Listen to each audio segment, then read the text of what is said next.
우리 사랑하는 성도님들을 진심으로 환영합니다. 또한 오늘부터 갈라디아서 성경 공부 2주간에 걸쳐서 우리가 상하 이렇게 갈라디아서 성경 공부에 또 오신 여러분도 진심으로 환영합니다.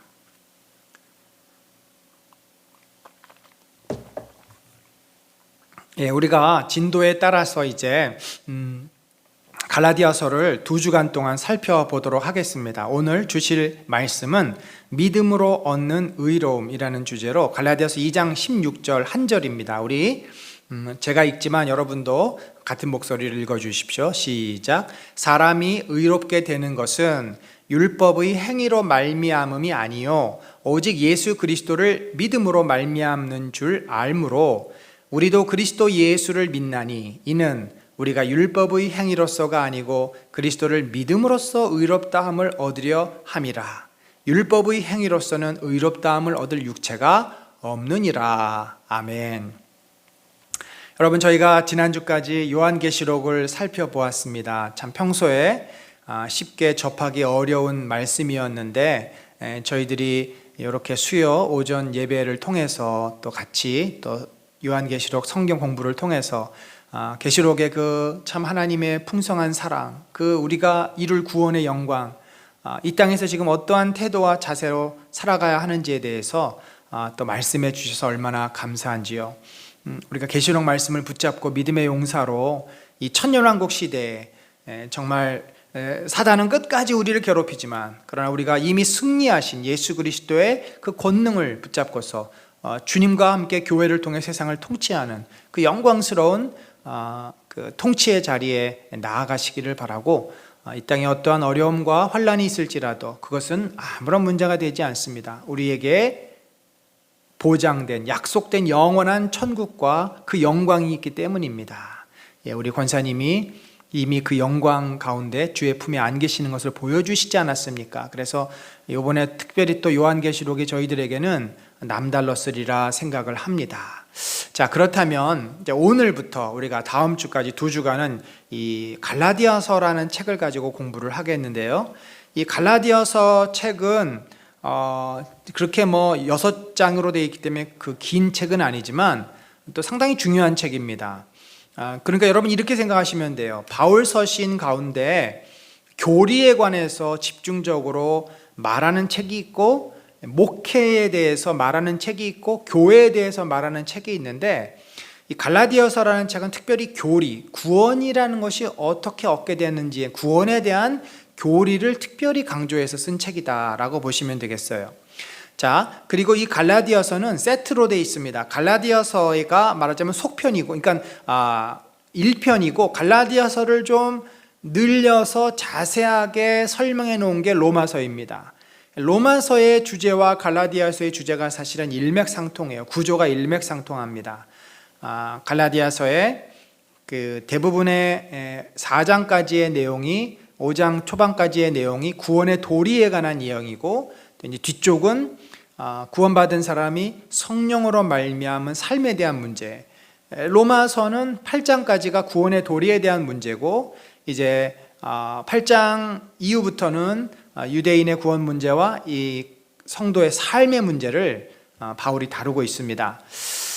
그래서 우리가 갈라디아서를 생각할 때 로마서에 좀 더 축소된 내용이다라고 보시면 되겠고, 그만큼 이것은 뼈대가 되고 근간이 되는 책이기 때문에 우리가 이 구원의 원리를 잘 알고 있어야 신앙생활이 아주 견고하게 흔들림 없이 탄탄하게 세워져 갈 수 있습니다. 골격, 기본이 약하면요 뭔가 좀 이렇게 외부에서 충격이 올 때 휘청거립니다. 그렇지 않겠습니까? 바람이 세게 불거나 뭔가 강한 충격이 왔을 때 이 기둥과 이 구조가 약하면 휘청거리고 너무 세면 그게 와자작 무너질 수도 있어요. 그래서 이 구조라는 구원의 도리를 우리가 바르게 하는 것은 매우 매우 중요한 내용입니다. 자, 그래서 우리가 오늘은 이제 전체적인 개론과 4장 앞부분까지 오늘 내용을 다루겠고요. 다음 주는 4장 중반부터 6장까지의 내용을 함께 살펴보겠습니다. 자, 이 갈라디아서가 어떤 책인가? 갈라디아서 어떤 책인가? 이제 전체 한번 이제 구조도 보고 한번 그 이름 갈라디아서다 그러면 보통 바울이 이 서신서에서 이름을 붙일 때는 그 책을 받는 지명으로 이름을 붙이지 않습니까? 골로새서, 에베소서, 빌립보서, 이제 빌레몬서만 사람의 이름을 빌레몬, 디도, 디모데만 이제 목회 서신만 사람의 이름을 택하고 일반적인 우리가 이제 옥중 서신이라고도 하고 이런 내용들은 이제 지명을 이렇게 바울이 어떤 지역에 보낸 편지다. 이 갈라디아서도 마찬가지입니다. 갈라디아 지방에 보낸 편지다. 에베소라든지 골로새서는 도시를 특정해서 말한 책이라면 이 갈라디아서는 좀 더 넓은 의미의 지방을 말합니다. 우리로 말하면 강원도서, 충청도서 이런 책인 거죠. 갈라디아라고 하는 그 지방에 있는 교회들에게 보낸 편지인 거죠. 자, 그러면 전체 그 구조를 한번 보면요. 처음에 앞부분은 당연히 모든 서신서가 그랬지만 보내는 사람은 누구고 또 누구에게 보낸다, 누가 누구에게 보낸다, 발신자, 수신자가 있고요. 그 다음에 바울이 말하는 인사말, 예수 그리스도의 은혜와 평강이 너희에게 있기를 바란다, 이런 인사말이 있겠죠. 그런데 그 다음에는 보통 이 서신서에서 하나님을 향한 감사의 고백이 나옵니다. 우리 독설로지라고도 얘기를 하는데, 그런데 이 갈라디아서는 감사의 내용보다는 책망의 내용이 나와요. 그건 뭘 말합니까? 뭔가 이 갈라디아서는 바울이 굉장히 다급하게 어떤 이슈가 있고 문제가 있어서 그것을 빨리 해결하고 싶은 마음으로 이 책을 쓴 것이죠.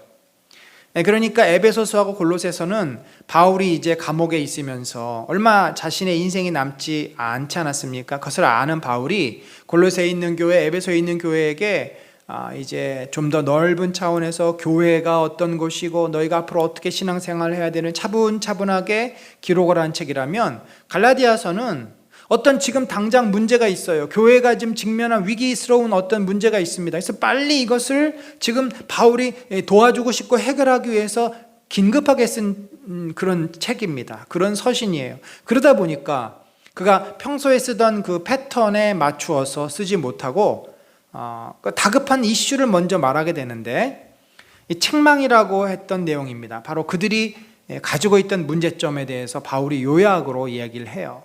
너희가 지금 받아들이려고 하는 그 복음은 복음이 아니다. 그것은 다른 복음이다. 다른 복음은 없는 건데 너희가 지금 다른 복음을 자꾸 붙잡으려고 하고 있다라고 하면서 그들의 이 복음에 대한 잘못된 이해에 대해서 바울이 지금 책망을 하고 있습니다. 결국 이 책망의 내용은 앞으로 갈라디아서 2장, 3장, 4장에 걸쳐서 바울이 이제 쭉 풀어서 설명하는 것에 대한 핵심적인 어떤 내용이다라고 보시면 되겠죠. 그래서 이제 이 책망이 끝나면 본론으로 들어갑니다. 그 본론의 내용이 뭐예요? 믿음의 구원 원리를 말하는 거죠. 구원이라는 것이 무엇으로 말미암느냐? 행위가 아니라 믿음이라는 겁니다. 율법이 아니라 믿음이라는 것입니다. 그래서 그것이 왜 그런지에 대해서 아주 논리적으로 바울이 논증을 합니다. 그리고 나서 율법이 갖고 있는 한계, 율법은 인간의 자유를 억압하죠. 진정한 자유를 우리가 누릴 수 없습니다. 율법에 갇히게 되면 종노릇을 하게 되는 겁니다. 예수님도 그래서 수고하고 무거운 짐진 자들아 다 내게로 와서 쉬어라. 그게 바로 율법의 멍에, 율법에 노예된 사람들을, 유대인들을 향해서 하신 말씀입니다. 그랬을 때 그러면 성도는 진정한 자유를 어디서 얻느냐? 우리 육신의 자유를 얻게 되면 우리는 방종을 하게 됩니다. 죄를 짓고 나는 자유라고 말하지만 그것은 하나님 보시기에 방종으로 흘러갑니다. 책임이 없는 자유입니다. 그런데 성도가 가져야 될 진정한 자유, 성도는 율법으로부터 자유로워하는데 그렇다고 해서 마냥 자유로우면 우리는 방종에 그런다. 그럼 어떻게 돼? 성령의 은혜 가운데 거했을 때 성령께서 우리를 통제하시고 다스리니까 진정한 자유를 누릴 수 있다는, 죄를 짓는 자유는 방종입니다. 그러나 죄를 안 짓는 자유가 진정한 자유인데 성령에 붙잡힌 바 되면은 죄를 안 짓는 자유, 선을 행하는 자유를 얻게 된다. 그래서 그것이 성도의 삶으로 연결되는 그런 내용입니다. 그리고 마지막으로 권고하고 인사말, 축도로 말씀이 맞춰집니다. 자, 그럼 이 갈라디아서는 언제쯤 쓰였을까? 우리가 추정컨대 이 편지는 원래 이제 이 편지를 어디에다 썼느냐도 매우 중요합니다. 갈라디아라고 했지만 갈라디아가 크게 또 북과 남으로 나뉘어요. 북은 저 갈라디아 지금 터키의 북쪽, 그 다음에 남갈라디아는 터키의 남쪽. 이 지도를 보시면은 저기 그 위쪽에 있는 데가 터키죠. 터키인데 그 아시아라고 적혀 있는 그 북쪽이 북갈라디아입니다. 그 다음에 남갈라디아는 루기아, 밤빌리아, 그다음에 이고니온, 비시디아 안디옥, 뭐 이런 그 바울이 1차 전도 여행을 했던 남쪽 지방. 그래서 우리는 이 남갈라디아서를 주로 많이 이제 따르게 되는데, 그러다 보면은 이 편지는 1차 전도 여행, AD 46에서 48년 사이가 1차 전도 여행 아닙니까?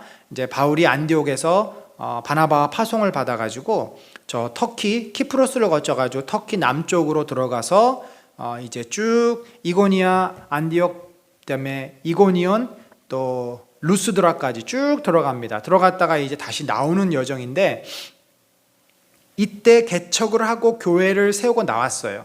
자, 교회를 세우고 나왔으니까, 근데 교회란 그것이 막 유대인들이 반대하고 핍박하기 때문에 오래 머물지를 못합니다. 한 도시에 잠깐 있다 나옵니다. 그러니까 그들이 바울이 전한 복음의 핵심을 얼마나 이해했겠습니까? 잘못 이해할 수도 있고, 또 그들이 배웠던 것보다 뭔가 더 그럴듯한 이야기를 누가 하면 거기에 또 솔깃하기도 하는 거죠.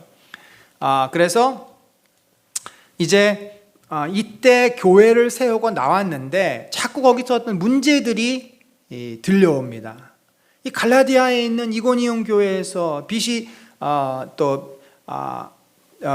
비두니아 교회에서 자꾸 이런 문제들이 있습니다. 이런 소리가 들립니다. 보고가 있으니까 바울이 그 다음에 1차 전도 여행을 다녀와서 48년에서 49년 그 다음 해에 이 편지를 써서 그들에게 보낸 것으로 이제 이렇게 추정을 합니다. 그렇다면 이 기록 연대는 AD 48년에서 49년 사이로 보고, 이 갈라디아서가 신약 성경 중에서는 가장 먼저 기록된 책으로 그렇게 지금 알려지고 있습니다.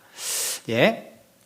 그러면 도대체 무슨 문제가 갈라디아 교회에서 있었나? 저 이고니온에서 또 루스드라에서 뭐 무슨 문제들이 도대체 있었길래 바울이 이렇게 흥분해가지고 염려와 근심이 앞서서 그렇게 화들짝 놀라가지고 황급히 편지를 써서 그들에게 보냈나? 1차적으로는 가장 중요한 것은 바울이 1차 전도 여행 때 세운 교회들에게 이 복음의 진리, 구원의 진리를 좀 더 보충해서 알려주고 싶었기 때문이죠. 너무나 그 지역에 있을 때 오래 머물지 못하고 빨리 나왔기 때문에 그들에게 복음의 원리를 좀 더 설명해 주는 것입니다. 두 번째, 들려오는 소리 중에 가장 큰 이슈 중에 하나가 사도 바울의 사도권을 부인하는 것입니다.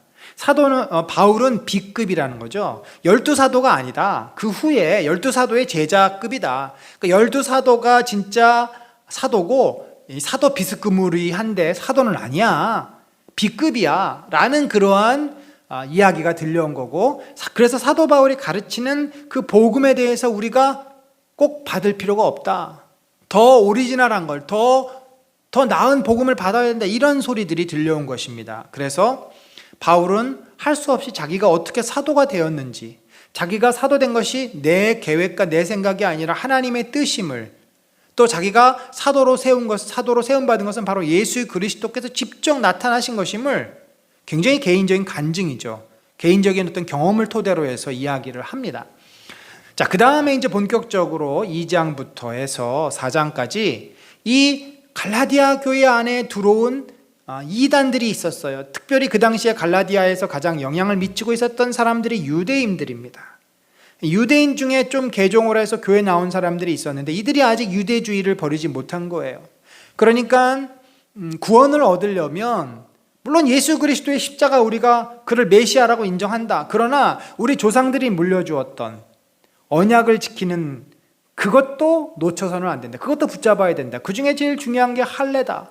또 절기를 지키는 거다. 이런 것들을 다 해야만 구원이 완성되는 거지, 그저 예수만 믿는다고 구원을 받으면 도대체 그게 무슨 구원이냐, 뭐 이런 식으로 이제 논리를 피고 거기에 많은 갈라디아 지방의 여러 교인들이 설득을 당하고, 그래서 그들의 믿음이 막 흔들거리고, 그러다 보니까 바울이 전했던 복음이 어떻게 되겠어요? 완전히 이제는 변질이 돼서 이상한 복음이 되고 다른 복음이 돼버리는 그런 상황이 여기저기서 발생을 한 것입니다. 결국 바울이 편지를 쓴 가장 궁극적인 목적은 믿음이 흔들거리고 잘못된 교리에 마음이 빼앗긴 갈라디아 교인들에게 바른 교리를 가르쳐주기 위해서, 그러니까 우리가 얼마나 이 갈라디아서를 제대로 알고 배워야 되겠어요. 그래야만 우리도 이 시대를 살아가면서 이 시대에 수많은 목소리들이 있지 않습니까? 이렇게 사는 것이 옳다, 이게 진리다, 수많은 목소리들에 우리가 현혹되지 않고 우리가 바른 진리가 무엇인지 깨달아 그것들을 분별하며 대처할 수 있다라는 것입니다. 자, 특별히 그러면 이 교인들이 어떠한 유대주의를 강요받았는가? 할례의 문제가 가장 컸습니다. 자세한 내용은 다음 주에 우리가 다루고요. 또 두 번째로 음식법, 이 카샤롯이라고 하는 음식법. 그러니까 음식법 중에서는요, 먹어도 되는 음식, 먹으면 안 되는 음식, 또 사용하면 안 되는 그릇, 특별히 그릇과 관련된 그 법이 트라이프라 그러고, 먹는 것과 관련된 것이 코셔라 그러죠. 그래서 우리가 요즘도 유대인들은 코셔 음식을 먹습니다. 코셔 방식으로 조리한 음식, 피를 빼야 되고, 그 다음에 고기를 치즈와 우유를 함께 섞으면 안 되고, 그러니까 성경에 나와 있는 그 원리 원칙을 지키는 법, 그 원리 안에서 음식을 만드는 조리법이 있어요. 그게 코셔입니다. 그래서 이게 이제 레위기의 기초를, 레위기 11장의 기초를 해서 이런 코셔와 트라이프 방식이 있는데, 이것을 기독교인들도, 이방인 가운데 개종한 기독교인들도 지켜야 된다라고 이야기를 하는 거죠. 뿐만 아니라 절기는 유대인들은 워낙 디아스포라들이 많지 않습니까? 그래서 그들이 이 아이덴티티, 자기가 유대인임을, 하나님의 언약 백성임을 지키는 매우 중요한 그 기념일이 있는데, 그런 게 바로 절기예요. 나 월삭, 월초, 매월 초에 하나님 앞에 예배드리고 제사 드린다. 나는 1월에 6월절, 보통 4월 달에 있죠. 이 6월절을 지킨다, 7.7절을 지킨다, 장막절, 너도 지켜? 그럼 너도 유대인이네? 이런 어떤 서로 러시아에 살고 독일에 살고 저 남미에 사는데 똑같이 6월절을 지키고 똑같이 7.7절을 지키면 언어는 다르고 또 사는 지역도 다르지만 나라의 그 네이션도 다르죠. 이 사람은 러시아 사람, 이 사람은 칠레 사람. 그런데 그들은 모두 유대인인 겁니다. 그래서 이런 절기가 그들의 그 아이덴티티를 지키는 매우 중요한 것이어서 이들은 이것을 굉장히 강조했습니다. 자, 이 가운데 우리가 할례만 잠깐 살펴보면은, 하나님께서 이스라엘 백성과 언약을 맺지 않습니까? 너희가 나의 언약 백성이다. 언약 백성된 그 증표가 있는데 세 가지를 얘기합니다. 첫 번째, 안식일입니다. 안식일은 출애굽기 31장 16, 17절 이렇게 돼 있어요. 이같이 이스라엘 자손이 안식일을 지켜서 그것으로 대대로 영원한 언약을 삼을 것이니 이는 나와 이스라엘 자손 사이의 영원한 표징이며. 그러니까 안식일을 지킵니다. 그러면 너는 나하고 언약을 맺은 언약 백성이야. 사실 우리가 이 말씀은 우리에게도 적용이 돼서 우리가 주일을 지킴으로써 하나님을 믿고 하나님을 아버지라고 고백하고 예수 그리스도의 은혜 가운데 구원받은 백성이 되는 거죠. 주일을 지키지 않는다? 나는 하나님 믿어. 그 진정성을 우리가 인정할 수 없습니다. 그래서 이 안식일은 시간 속에, 일주일마다 한 번씩 돌아오는 그 시간 속에 루틴하게 하나님과의 내가 언약 백성임을 이스라엘 백성이 확인하는 방법이죠. 자, 무지개는 공간 속에 나타난 하나님의 언약입니다. 노아와 함께 무지개 언약을 맺으셨죠. 그래서 무지개가 뜨는 한 하나님은 우리의 구원자시고 우리는 하나님의 언약 백성이다. 마지막으로 가장 실제적이고 가장 구체적인 언약의 증표가 있는데, 그게 뭐냐면 내 몸에다가 그 표시를 하는 겁니다. 특별히 이 할례는 몸에 있는 표시이기 때문에 우리가 자주 확인을 해요. 그래서 내가 원통 원치 않던 확인이 되잖아요. 그럼으로써 그것이 나 스스로가 하나님에 속한 하나님의 언약 백성임을 부인할 수 없고 늘 그것이 확인되는.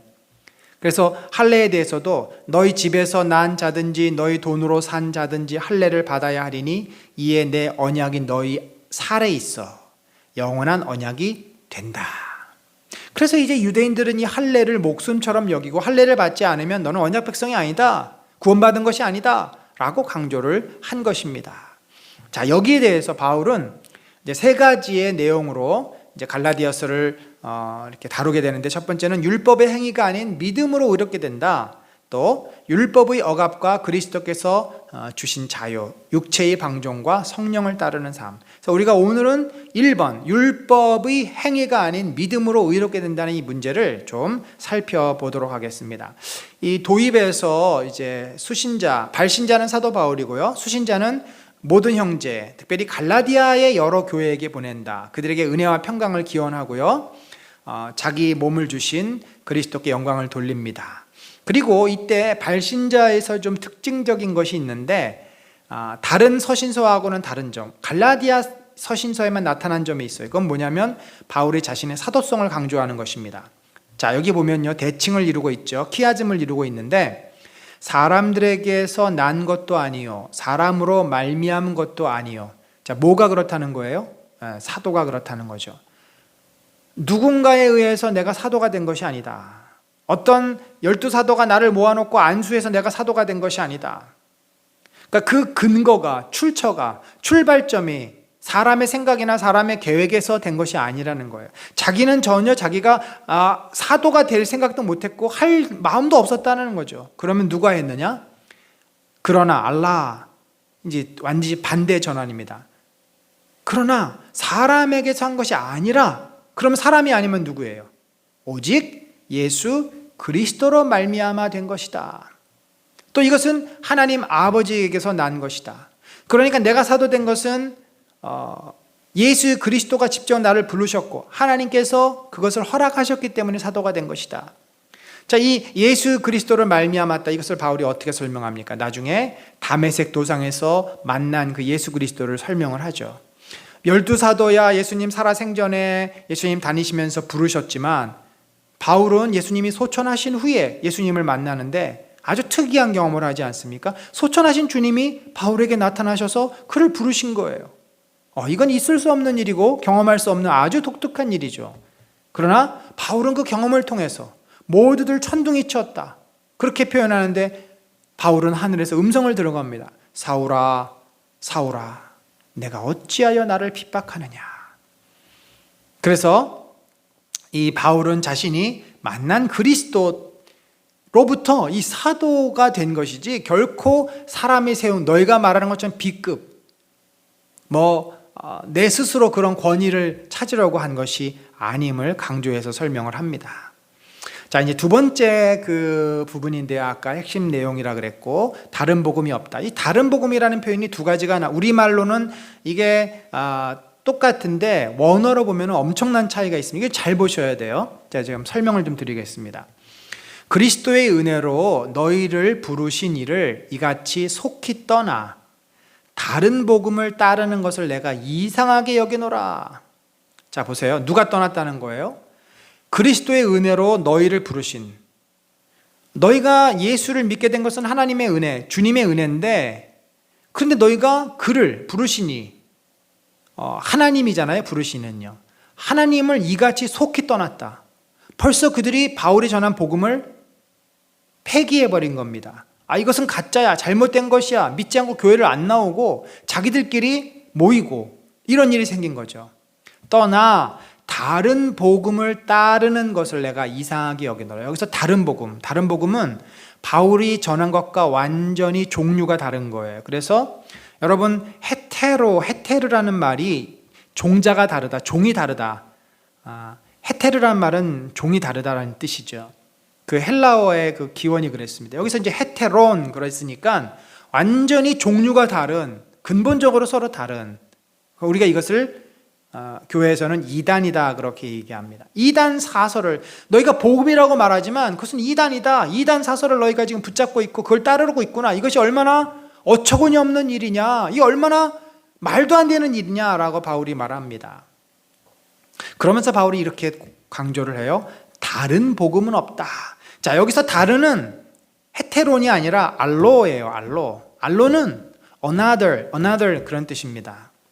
그러니까 다른 복음, 헤테로 유앙겔리온와 완전히 종자가 다른 복음을 너희는 지금 따르고 있으면서 너희들 스스로는 뭐라고 말하냐면, 그거 우리는 당신이 전해준 복음과는 좀 다르지만 이것도 복음입니다. 우리가 이거 믿겠다는데 왜 우리를 막으십니까?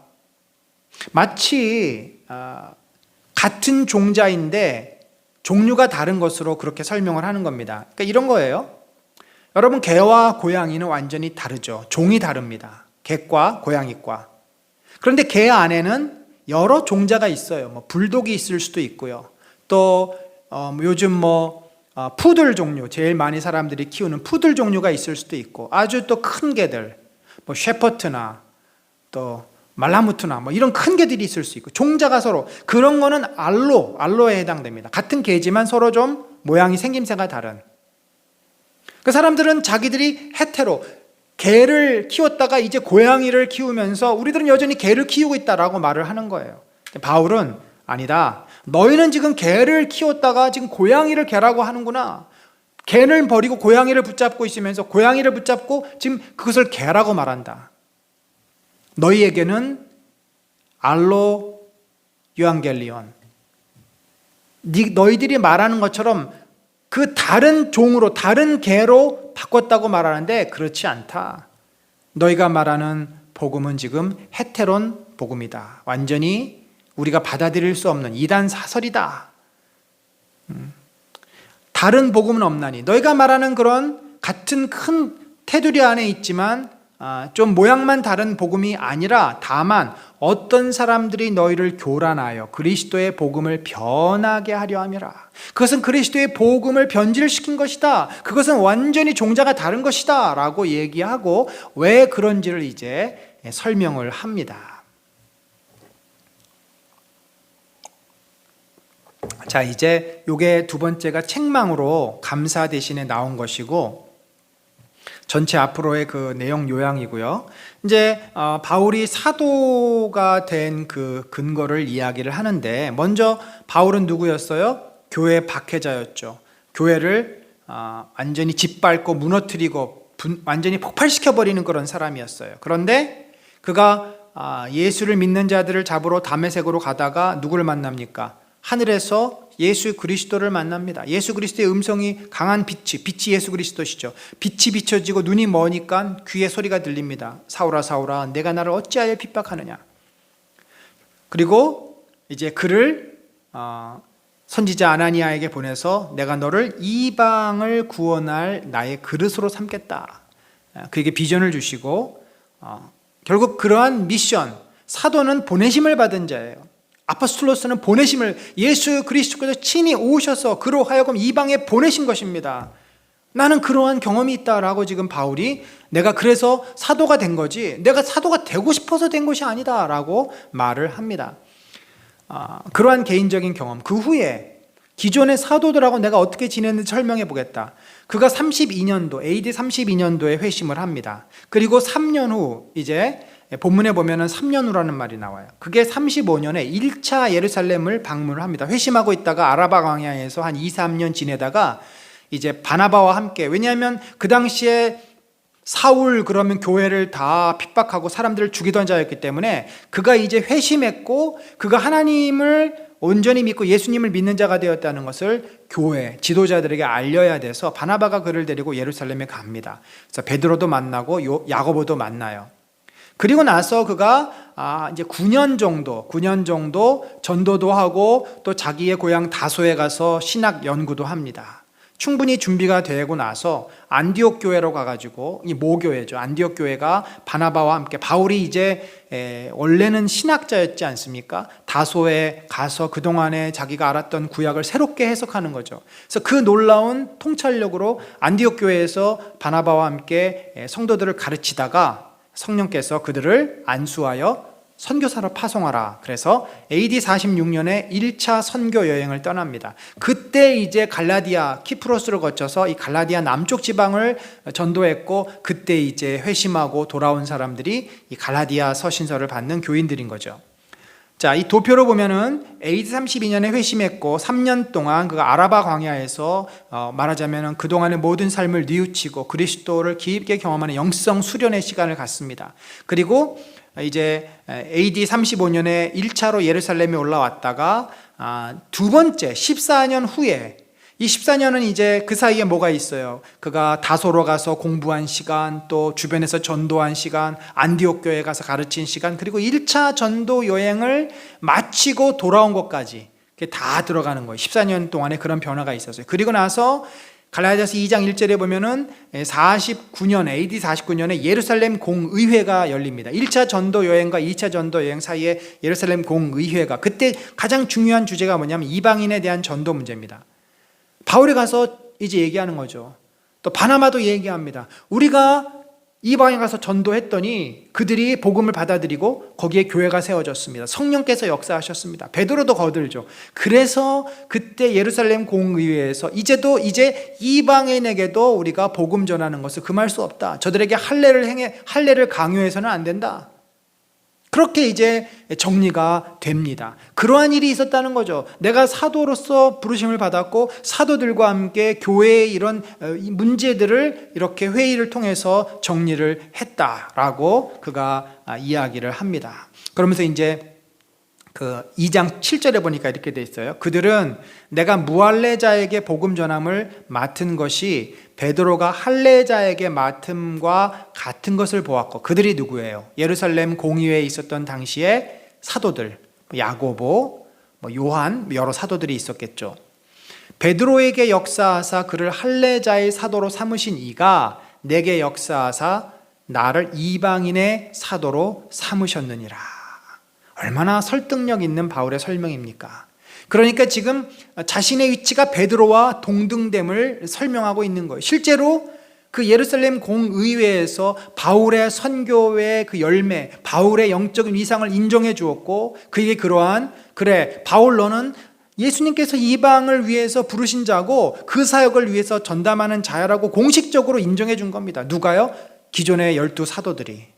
그렇기 때문에 내가 B급, 나의 가르침과 나의 이 복음은 정말 사도들이 받았던 그 복음과는 차원이 다른 그런 질이 떨어지는 그런 복음이 아니라는 거죠. 여러분, 사도 바울이 여기서 야 임마 내가 누군 줄 알고 나를 무시해? 열받아가지고 지금 그 자기가 얼마나 훌륭한 사람인지 증명하려고 얘기하는 겁니까? 그게 아니라 자신이 전한 복음의 그 진정성을 자꾸 훼손하다 보니까, 그러니까 자신이 전한 복음이 사도들이 전했던 복음과 같다. 다만 대상이 베드로는 할례자들, 유대인들에게 복음을 전했다면 나는 이방인에게 복음을 전한 거지, 우리가 전했던 이 복음은 다 똑같이 예수 그리스도로부터 받은 복음임을 바울이 강조하고 싶어서 자신의 사도성을 얘기하는 겁니다. 절대 바울이 그거 가지고 무슨 학위장사하듯이 그들에게 뭔가를 더 요구하고 대가를 받으려고, 그래서 바울이 사도성을 강조한 것은 절대 아닙니다. 자, 그리고 나서 이제 이 갈라디아에서 가장 핫한 이슈, 구원의 도리인데 한 그 사건을 간단하게 언급을 해요. 왜냐하면 약간 이제 이런 게 있어요. 바울이 지금 엄청 무시를 당하잖아요. 갈라디아 사람들로부터. 바울의 사도성도 인정을 못 받고, 사실 너희들 내가 누군 줄 알아? 너희들은 나를 이렇게 우습게 생각하고 내가 전한 이 복음에 대해서 인정하지 않는데, 내가 그래도 이 본토에 가면, 예루살렘에 가면 너희들이 정말 전설적인 인물로 생각하는 베드로나 야고보나 요한 이런 사람들하고 내가 어떤 관계인 줄 알아?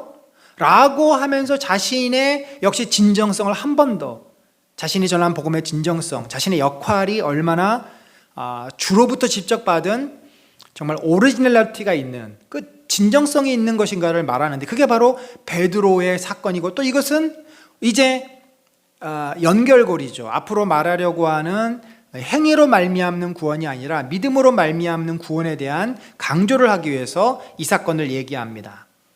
어떤 사건이냐면은 베드로가 이방인하고 식사를 하다가 유대인들이 오니까 어떻게 했어요? 잽싸게 그 자리를 피해버립니다. 왜 피했어요? 그들이 유대인이 이방인과 식사하는 것을 보면은 아니 저 베드로는 유대인이면서 어떻게 이방인하고 식사할 수 있어? 라고 비난하는 소리를 듣고 싶지 않아서. 그러면 뭔가 베드로에게는 이방인하고 식사하는 것에 대한 꺼리낌이 있다는 거잖아요. 근데 이미 예루살렘 공의회에서 이방인에게도 복음을 전하고 이방인도 형제로 받아들이라 라고 했는데 바울은 지금 어떻게 돼요? 이방인들 앞에서는 너희는 우리의 형제야, 예수 그리스도 안에서 우리는 한 공동체야 라고 말해놓고 유대인들 앞에서는 아니야, 나는 이방인들하고 같이 안 먹어, 밥도 안 먹고 같이 놀지도 않아. 이중적인 베드로의 이러한 그 모습에 대해서 바울이 책망을 하는 겁니다. 바울이시여, 어떻게 이렇게 당신은 교회 지도자가 돼서 우리들이 이미 합의한 주님이 주신 이 교리를 뒤집을 수가 있습니까? 우리가 이방인들도 형제로 받아들이지 하기로 하지 않았습니까? 그런데 왜 그들과 식사하는 것을 유대인들이 본다고 그 자리를 피하셨습니까? 바로 유대인들 입장에서는 카사롯, 음식법을 어긴 거죠. 베드로가 이방인하고는 함께 먹으면 안 되는. 결국 그러면서 바울이 강조하는 것은 베드로의 이 행동에서도 우리가 보았듯이 이것은 위선이다. 구원받는 것은 이러한 율법을 지킴으로 너희가 강조하는 카사롯이라든지 코셔라든지 할례라든지 절기라든지 이런 거를 지키면서 구원을 얻는 것이 아니라 믿음으로 우리가 구원을 얻기에 저 이방인들도 우리의 형제가 된다. 저들도 믿음으로 구원을 얻었고 결국 우리도 코셔와 이 카사롯과 이런 것을 지키면서 구원을 얻는 것이 아니라 우리도 믿음으로 똑같이 구원을 얻기에 저들이나 우리나 차등이 없다, 차별이 없다, 우린 다 형제다, 우린 다 공동체다 라고 지금 이제 말하고 있는 것입니다. 자, 그러면서 이제 굉장히 중요한 오늘 우리가 읽었던 이 핵심적인 내용이죠. 2장 16절. 자, 사람이 의롭게 되는 것. 자, 로마서에도 이것을 쭉 논증을 해요. 인간이 의롭게 되는 게 어떤 방법으로냐? 유대인들은 율법을 통해서 의롭게 된다고 율법을 자랑해요. 헬라인들은 지식을 통해서 의롭게 된다고 자신의 지식과 철학을 자랑해요. 그런데 결론적으로 뭐예요? 그들은 다 죄인이라는 거죠. 그들은 다 위선자라는 것입니다. 말은 그렇게 하지만 삶은 죄로 가득 차 있다. 그래서 인간은 하나도 어떤 사람도 의인이 아니다. 인간은 모두 다 저주 아래 있다라고 바울이 로마서에서 결론을 내립니다. 그러면 이제 그런 내용은 여기서 논증을 하지 않았지만 그러면 사람이 결국 의롭게 되는 인간의 율법은 윤리를 말합니다. 어떤 행위를 말해요. 그 다음에 헬라인들의 그 지식, 그것은 인간이 아는 지적인 깨달음을 말합니다. 인간이 많은 것을 알아도 많은 행위를 해도 구원을 받지 못한다면 결국 우리가 구원받을 수 있는 길은 뭐냐? 율법의 행위로 말미암음이 아니요 오직 예수 그리스도를 믿음으로 말미암는 줄 알므로. 그래서 우리가 예수 그리스도를 믿는다는 거죠. 예수 그리스도를 믿음으로 의롭다 하심을 받는다. 우리가 율법의 행위로가 아니로 그리스도를 믿음으로 의롭다 하심을 얻으려 함이라. 반복되는 겁니다. 율법의 행위로는 의롭다함을 얻을 육체가 없다. 그래서 율법의 행위로는 믿음을 얻을 수 없다가 3번 반복이 되고 그 사이에 그럼 뭐로 구원을 얻느냐? 그리스도를 믿음으로 얻는다가 2번 들어간 겁니다. 이 샌드위치 구조죠. 우리말로도 이렇게 보이고 원문으로도 비슷합니다. 결국 인간이 의롭게 되는 것은 율법의 행위가 아니라 예수 그리스도를 믿음으로 말미암는 것이다. 자, 그럼 율법은 뭐냐? 율법에 대해 설명해야 될 거 아니에요. 유대인들은 율법을 목숨처럼 여깁니다. 율법이 없으면 그들은 유대인이 아니에요. 그러면서 바울이 폭탄 선언을 해요. 여러분 폭탄 선언 아시죠? 유대인들이 들으면 깜짝 놀라 기절할 폭탄 선언을 합니다. 뭐라 그러냐면, 자, 우리가 갈라디아서 2장 20절은 많이 봤지만 19절은 거의 안 봤을 거예요. 19절을 볼 필요가 있습니다. 19절이 이거예요. 율법에 대하여 죽었나니 이는 하나님에 대하여 살려 함이라. 참 놀랍죠? 본문에서 바울은 율법과 하나님을 대척점으로 두고 있습니다. 원래 율법은 하나님이 주신 거예요. 원래는 대척점에 있지 않아요. 하나님의 언약과 뜻이 율법에 담겨 있어요. 그러나 유대인들이 당시에 붙잡고 있었던 것은 그러한 구약 성경의 원래 의도한 율법이 아니에요. 그래서 예수님도 바리새인들을 책망하셨던 이유도 그거죠. 그 당시에 그들이 조상들이 물려주었던 율법에 대한 해석, 전통, 유대주의라고 율법주의라고 우리가 말하는 것을 그들이 붙잡고 있었던 것입니다. 그 중에 하나가 바로 이 코셔고 또 뭐 절기고 그런 것을 지키라고 한 이유가 있는데 이유는 생각지 않고 무조건 지켜야지만 구원을 얻는다라고 그들이 주장하는 거죠. 그래서 그러한 율법, 형식적으로 지켜지는 유대주의적인 율법에 대해서는 나는 죽었다. 나는 더 이상 그것을 지키지 않는다. 나는 그것과 관계가 없다. 나는 그것을 버렸다 라고 선언을 합니다. 그리고는 나는 이제 하나님에 대해서 산다. 하나님을 선택했다. 나는 하나님만 믿겠다. 하나님 안에서 나의 진정한 삶의 가치와 의미가 다 있는 것이다. 그러니까 바울은 갈라디아에서 말하는 바울이 말한 율법은 유대주의적 율법이니까 그 잘못된 율법주의는 나는 버리고 하나님이 원래 우리에게 주신 은혜로 나는 나아간다. 그러면서 바울이 말한 것이 이것이 결코 쉬운 일이 아니다. 이렇게 되려면 나라고 하는 자, 빌립보서에서는 이제 나의 모든 것을 배설물로 여겼다고 돼 있어요. 이게 그런 말입니다. 내가 죽었다라는 것과 내가 모든 것을 배설물로 여긴다는 것과 같은 말이에요. 이제 내가 그리스도와 함께 십자가에 못 박혀서 나는 죽었다는 거죠. 그때의 나는 누굽니까? 율법을 지켰던 나예요. 교회를 핍박했고 예수 그리스도를 부인했던 나예요. 그런 죄인, 율법주의자였던, 눈에 보이는 행위를 추구했던 그런 나는 이미 그리스도와 함께 십자가에서 죽었다는 거죠. 그러면 지금 나는 누구냐? 지금 너에게 말하는 누구냐? 이제 내가 사는 것이 아니다. 그 나는 죽었고 지금 사는 나는 내 안에 그리스도께서 사시는 것인데 이제는 내가 나를 사랑하사 나를 위해 자기 믿음을 자신을 버리신 하나님의 아들을 믿는 믿음 안에서 나는 산다. 그러니까 이미 과거에 나는 십자가에서 죽었고 지금 사는 것은 이미 내 안에 그리스도께서 살고 계시기 때문에 그 예수 그리스도를 믿는 내가 사는 거다. 이제 내 삶의 중심은 예수 그리스도다. 하나님이다. 나는 그분을 믿는 믿음으로 사는 거지 율법을 지키는 거로 내가 살고 내 인생에 의미가 있고 그렇지 않다라고 바울이 선언을 합니다. 이제 그러면서 이제 믿음으로 의롭게 되는 복음에 대한 논증을 하는데 지금 시간이 많이 가서 아주 짧게 간단하게 세 가지만 이야기하겠습니다. 첫 번째는 경험으로부터의 논증, 믿음으로 성령을 받는다는 거죠. 그 다음에 성경으로부터의 논증, 믿음으로 얻은 아브라함의 의, 또 구속 역사로부터의 논증, 약속과 율법이 세 가지입니다. 일단 바울이 처음에 말한 논증은 뭐냐면 너희가 믿음을 얻게 되는 것이 너희가 이제 성령을 받지 않았습니까? 예수 그리스도를 믿으려면 성령이 임해야 되는데 성령을 어떻게 받았느냐? 너희가 율법을 지켜 성령 받았느냐? 아니지 않느냐? 예수 그리스도를 믿었기 때문에 성령을 받지 않았느냐? 너희가 이미 경험한 거 아니냐?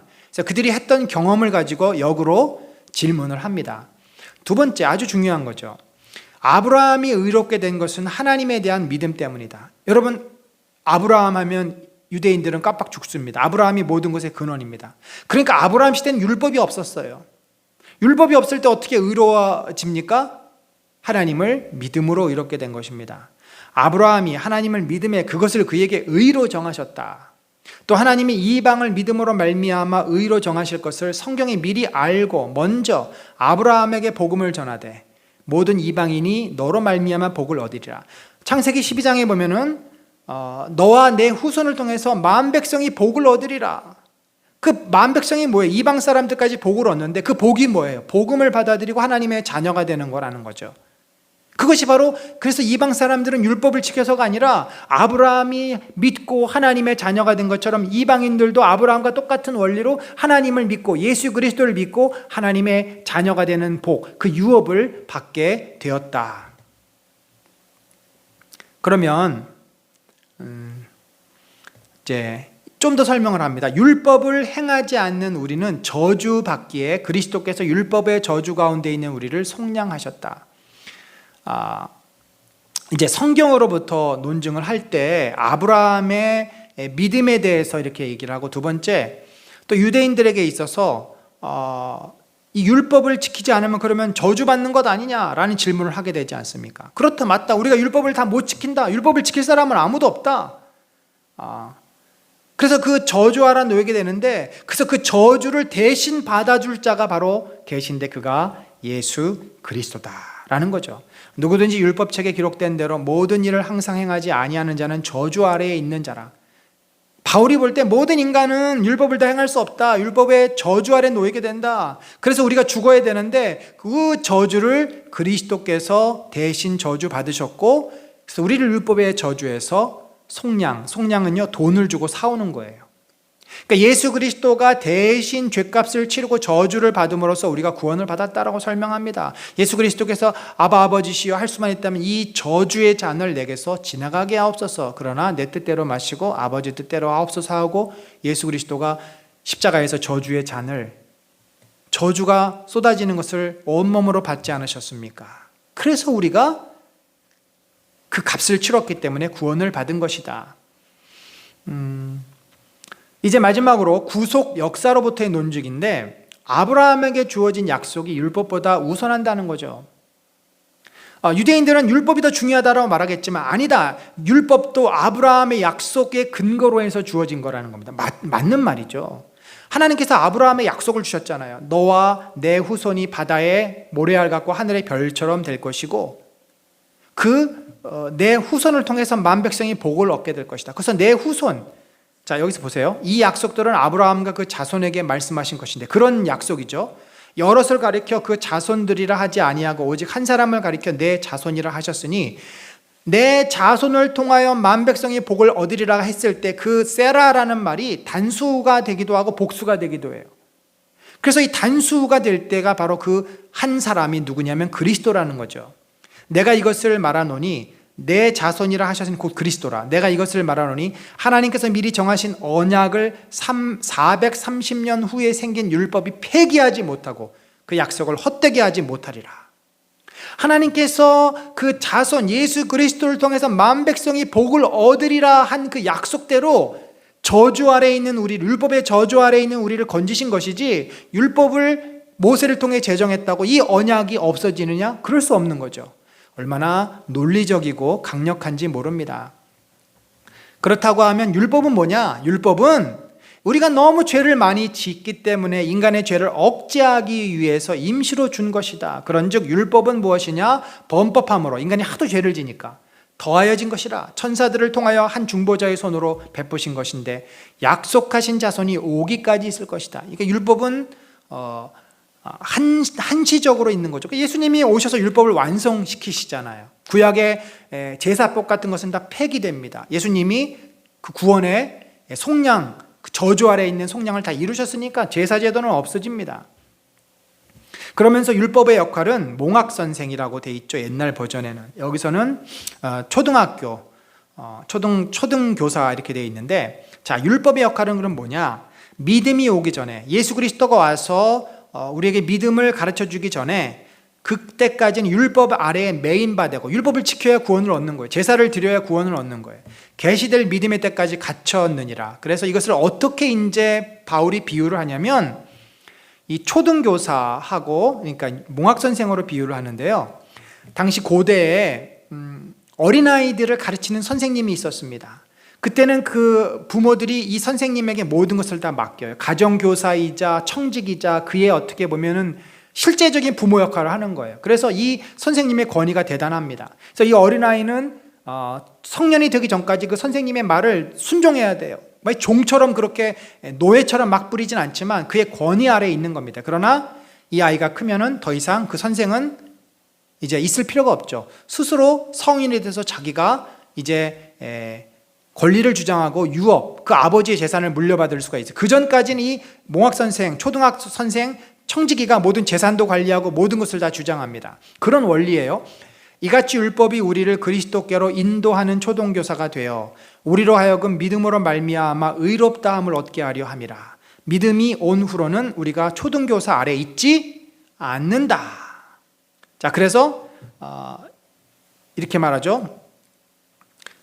유업을 이을 자가 어릴 때는 종처럼 청지기의 다스림 아래 있지만 크면은 이제 종이 아니라는 거예요. 성장하면 유업을 받는데, 자, 요 부분만 하고 마무리합니다. 때가 참에 하나님이 그 아들을 보내서, 때가 찼다는 게 뭐예요? 이제 믿음을 받을 때가 됐다는 거죠. 믿음을 받을 때가 돼서 아들을 보내서 여자에게 나게 하시고, 율법 아래에 나게 하신 것은 율법 아래에 있는 자들을 속량하시고 우리로 아들의 명분, 이제 때가 돼서 우리가 더 이상 율법의 지배 아래 있지 않고 믿음의 원리에 따라서 하나님의 유업, 재산권, 그 유산을 물려받을 수 있다는 거예요. 아들의 명분을 얻게 하려 하십니다. 그러므로 우리가 이후로는 종이 아니요 아들이니 아들이면 하나님으로 말미암아 유업을 받을 자니라. 얼마나 놀라운 논증인지 모릅니다. 결론입니다. 결국 바울이 여기서 강조하는 것은 우리가 구원을 얻은 것은 행위, 율법, 유대주의적인 율법이 아니라 믿음으로 말미암는 것이고, 그럼 행위는 뭐냐? 우리가 믿고 나서 나타나는 것이 행위인데, 그것이 인간의 의지로 가면은 도덕적인 방종이 되고 성령에 사로잡혀야만 우리가 성령의 열매를 맺게 된다 하는 내용이 이제 앞으로 5장 6종의 내용입니다. 여러분, 오늘 조금 시간이 길어졌는데 우리가 분명히 아셔야 됩니다. 행위를 우리가 주장할 때는 절대 그것이 우리의 의의를 이룰 수 없습니다. 행위는요, 우리가 어떤 의지를 가지고 열심히 할 수 있죠. 그러나 반드시 그 안에는 인간의 생각과 인간의 어떤 의지가 들어가게 될 때는 그것이 우리로 하여금 오히려 죄를 짓는 빌미를 마련하게 됩니다.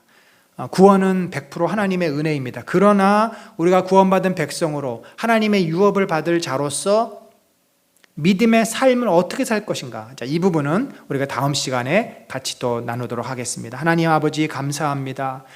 우리가 무언가를 열심히 함으로써 우리가 또 노력을 하고 내 수고를 통해서 구원을 얻는 것이 아니라 참 우리처럼 부족하고 제멋대로이고 교만하고 연약한 자를 하나님의 은혜로 불러주시니 감사합니다.